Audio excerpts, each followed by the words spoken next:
stories inside the papers in a bit more detail. Noah Khogali, the political commentator, is here. Noah, good morning.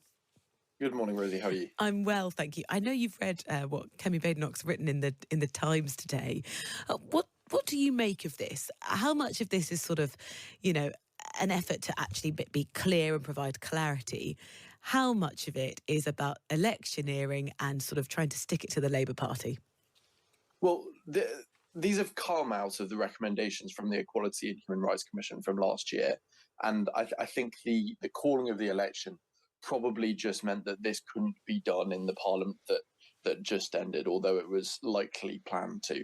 Whether that means that it's now somewhat helpful in regards to the election is potentially a different story. We know this has been a challenge for Labour for a while, and that there is a lot of infighting on this issue. And it'll be interesting to see what line Keir Starmer takes on Tuesday, because I can almost guarantee you that question of will you stand up for women will be asked by Rishi Sunak when it comes to a head-to-head debate. Yeah, it's almost inevitable, isn't it? I mean, it's a classic line of attack from the Conservatives to the Labour Party. Do you think actually the public care deeply about this? Absolutely. I think especially seeing in Scotland what happened last year in regards to prisons, for example.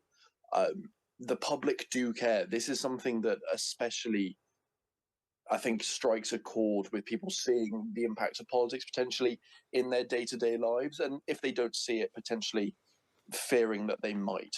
I think it's easy for people in politics to pretend that this is a conversation going on in an echo chamber, but it isn't.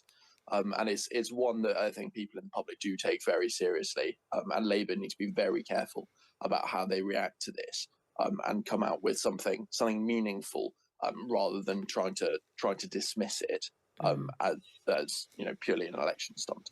I wonder how it's going to go down with students. James Marriott has written this fascinating piece inside the Times saying Gen Z will vote, but they're not excited about it. So he went to Warwick University and sort of chatted to students. And no, I think you're probably closer to this sort of age cohort than me.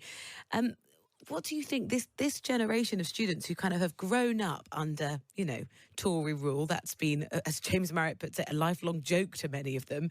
But the other choices from the students' perspective that he was speaking to say they don't look much better. I think it really highlights how much of a hill to climb Keir Starmer has, especially in terms of winning that approval from people. It is a cohort which you'd expect, and certainly under Jeremy Corbyn, did kind of go to the radical left and were excited about it. The lack of excitement there is something that should really be worrying the Labour Party, I think. In terms of the experience, is something that I see, I think, in young people, that there is somewhat of an apathy with politics at the moment. Because ultimately lots of young people just are never going to vote Conservative, and the Labour Party isn't giving them anything to be excited about. I went to uni in Belfast. My experience of student politics was slightly different, but that frustration and apathy was probably still there.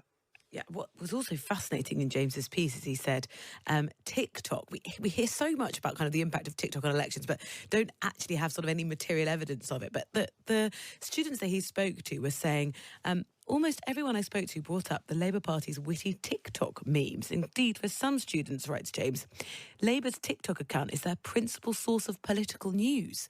I mean, if that's true, that's a huge opportunity for the Labour Party. That's a huge opportunity, but also pretty deeply worrying. I think especially when you look in the context of the US's reaction to TikTok and worries about who is really directing that platform and why. Getting news off of TikTok is immediately something that raises a couple of red flags for me. But it's understandable that the parties are wanting, and the Conservatives have tried. Are trying to use TikTok as a mechanism to reach young people. And I've seen that, look, younger members of my family have come to me and shown me Labour TikToks. They've done very well. But whether I think that's a good thing for our democracy is a different argument. I think if you look at both parties' TikToks, they kind of appear broadly a little bit childish at the moment, not really informed, mature debate. Yeah. But that's what's effective on that platform. I don't think if you go and start trying to post long form policy discussion. People will swipe past, I think. James finishes his piece by saying the only person I managed to speak to who was definitely voting Conservative was the president of the university's Conservative Association, a wryly embattled young man named Lewis Wakeford, who is apparently a big fan of Jeremy Hunt. It's well worth a read this morning. Away from politics, seatbelts, my goodness, on planes. This is a fascinating piece inside The Times. If ever we had an advert for wearing your seatbelt, it was, the awful turbulence and the awful impact that it had on the passengers in it on that flight a couple of weeks ago. Airlines, it looks like, are going to be amending their safety briefings to change advice in light of what happened. Yes, and it does just make sense, really. Unless you're on an incredibly long flight, it's not too much, I don't think, to just put that little seatbelt around your waist. It's not overly restrictive, and you can see why the airlines want to cover their bases really after that tragic death, and the huge amounts of turbulence that was experienced. I think every time I've flown somewhat recently, there has been the suggestion from, in that announcement at the beginning that if you're sat down, just pop your seatbelt on. And that's something I've always kind of done out of habit on every flight. The exception being those very long haul flights where you might be stuck in economy and trying to sleep. Yeah, I think the challenge for the airlines is they admit in the safety briefing, we know you probably don't want to listen to this. Please, could you, even if you get on the plane the whole time? So why can't we be bothered to listen? I think because we don't really think about what's going on and what the risks are. We feel very, very comfortable in an environment that we repeatedly go to and nothing goes wrong. So we're not going to expect that we're going to experience, what was it, 171-foot drop in 5 seconds. That's not something we're going to expect because we've never expected it before. We've had a couple of bumpy rides, but that's been nothing to overly worry about. So it's the kind of story that shocks people, that might maybe jolt people into action, and being realistic about what the risks are is really important, rather than just expecting the norm, I suppose. Sticking with young people, there's a bit of a theme this morning to the stories in the papers. Teenagers drop in for GCSE in skateboarding. In Northern Ireland, you can get a GCSE in skateboarding. Some say skateboarding, though, is more of kind of a culture, a way of life, rather than a subject to be studied. What do you make of this?